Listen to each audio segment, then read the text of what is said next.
నీటి వాగులు కొరకు ఆశపడినట్లు దేవా నీ కొరకు నా ప్రాణం ఆశపడుచున్నది. ఇది కీర్తనకారుని యొక్క ఆశ.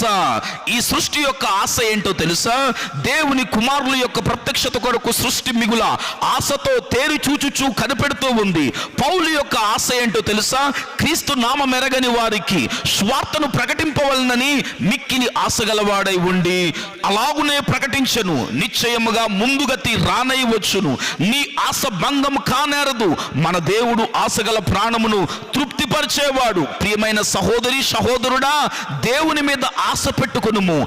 ఆయన యొద్ద కృప దొరుకును. ఆయన యొద్ద సంపూర్ణ విమోచన దొరుకును. నీతిమంతుల ఆశ సంతోషం పుట్టించును, భక్తిహీనుల ఆశ భంగమైపోవును. ప్రియ దేవుని బిడ్డ, నేత్రాశ శరీరాశ వద్దు. నీ పొరుగువాని భార్యనైనను నీ పొరుగువాని భర్తనైనను ఆశించకు. దేవుని చిత్తానుసారంగా నువ్వు ఆశిస్తే అది నీకు దొరుకుతుంది.